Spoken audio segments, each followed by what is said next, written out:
The Rams open OTAs with awkward questions at both running back and quarterback. USC has a complete basketball roster, so kudos. And Bobby Miller begins his journey back to the Dodgers rotation. Good morning. I'm James. This is your daily dose of sports and snark for the greatest sports city in the world, Los Angeles. This is the faithful Angelenos Morning Report. So it is May 22nd, 2024, Southern Illinois, a land of the opposite of enchantment. That's where we're broadcasting from today, bringing the gospel of LA sports across the country to let them know why they keep losing. And if you like being in the know about LA sports, click the like button, click the subscribe button. There's a notification bell. Hit that. It'll let you know when we drop new content. Sharing is caring. Let people know we exist, and by all means, comment. Now, before we go through the news and notes, a look at the scoreboard, and for the most part, a good night for the Angelenos, except at Chavez Ravine. It seems like only yesterday we were talking about how Michael Grove had turned a corner in his career and became effective. To be precise, that was yesterday morning. Yesterday evening, he gave up a 3-run bomb to Jock Peterson. Arizona 7, Dodgers 3. Now, Shohei Ohtani scored twice, drove in a run. LAFC 3, Loudoun United FC 0. The Black and Gold win a 4th consecutive match to advance to the quarterfinals of the U.S. Open Cup. Timothy Tillman scores the game winner. And the Sparks get their first win of the season, 70-68 over the winless Washington Mystics. Lexi Brown scored 20 for LA. Meanwhile, today, Arizona is still in town to face the Dodgers at 7. Tyler Glasnow is 6-2 with a 2.90 ERA. Ryan Nelson, 2-3, 7.06 ERA. And what do you say we get to the news? A couple of days ago, we were talking about this claim that some scribe had that the Rams found as many as 4 starters in the recent NFL draft. And they included Michigan running back Blake Corum. And I remember telling you guys, wait, this is premature. Blake Corum is not starting over Kyren Williams. Kyren Williams is going to miss the entire offseason program with a foot issue. So that's a bit of a head scratcher. Now, don't get me wrong. It's a long way to training camp, let alone preseason, let alone kicking off the regular season. And Sean McVay is saying it's nothing to be concerned about. But Williams missed 4 games last year due to an ankle injury. And the Rams offense looked completely inept without him. So I'm not trying to say, guys, hey, good morning, who wants to panic? I'm not going there. But it is something to keep an eye on. Kyren Williams not taking part in OTAs. Also, we have a Stetson Bennett sighting. The dude actually did show up. Kudos. Kudos for punching the time clock. Now, Rams general manager Les Snead told an Alabama TV station, quote, "I look forward to seeing how he evolves," unquote. Well, considering how the quarterback who was once considered Matthew Stafford's heir apparent disappeared from the team at the end of preseason, and nobody knows why, I look forward to seeing him on 3rd string. I look forward to seeing him at the end of the bench, maybe being activated once in a blue moon and not getting on the field. Now, some of the online scribes, they're trying to play nice and cover up for this. Oh, it's, quote, obviously a private matter and the Rams kept it under wraps for good reason, unquote. What do you have, sir, in order to base that on? This is written by some guy from the Sporting News. I forgot to write his name down. How do you know the Rams kept it under wraps for good reason? You don't know the reason. You don't. You're assuming this is great. It is not. There is a reason that the Rams signed Jimmy Garoppolo during the offseason, because they can't trust Stetson Bennett.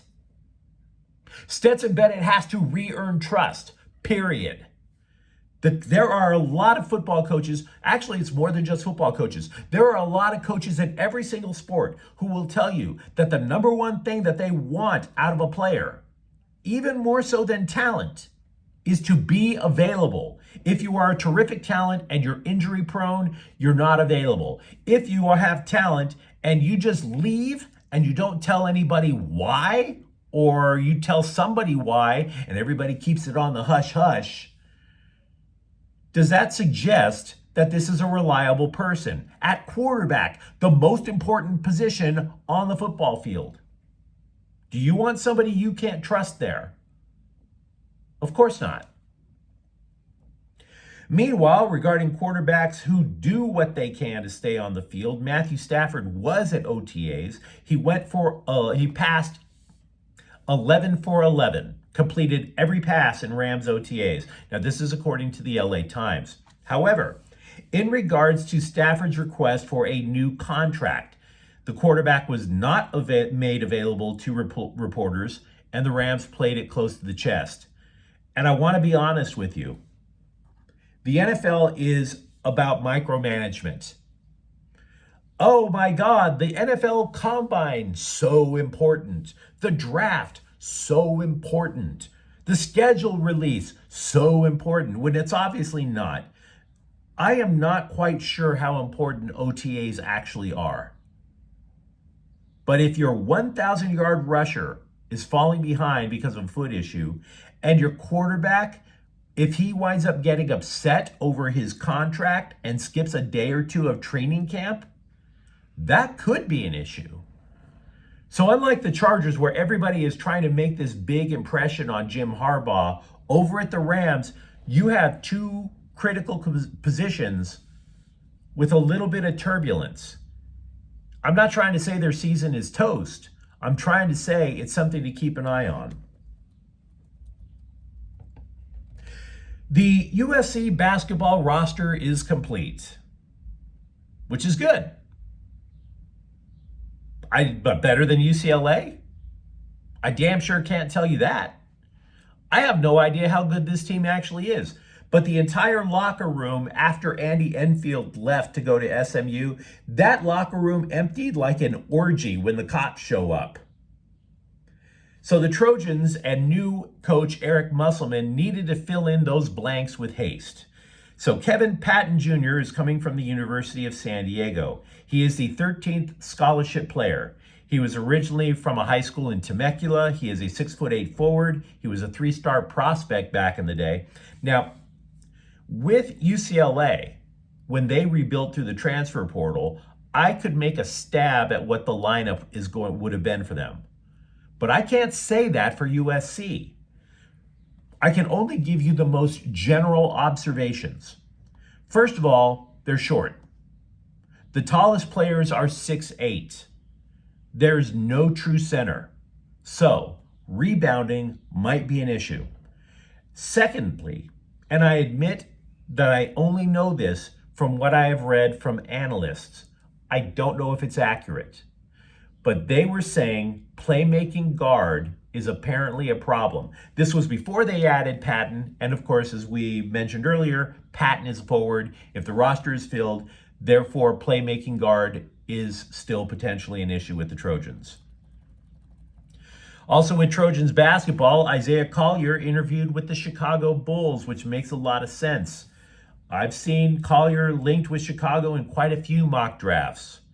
Not that they're to be taken seriously, but let's be real. The Bulls completely whiffed on Lonzo Ball, which makes them 3 teams that whiffed on Lonzo Ball. Let's be honest about that. Bobby Miller I sound like Bobby Brady, speaking of Bobbies. Bobby Miller threw a simulated game Tuesday, 51 pitches. He's going to make a rehab start in Rancho Cucamonga, I believe on Sunday. It's definitely over the weekend. He's been trying to recover from an inflamed shoulder. The goal is to have him back in the Dodger rotation by June. Now, should that be accurate, should Miller come back, he would likely slot in the 4th spot in the Dodgers rotation. I think if he weren't injured, he'd be 3rd. Instead, I would reckon that Walker Buehler is 3rd, behind Tyler Glasnow and Yoshinobu Yamamoto. Probably I would put Buehler, then Miller. But either way, who cares? The Dodger rotation is surprisingly effective. Consider James Paxton. Didn't mention him yet. He's the 5th starter, and he's 5-0.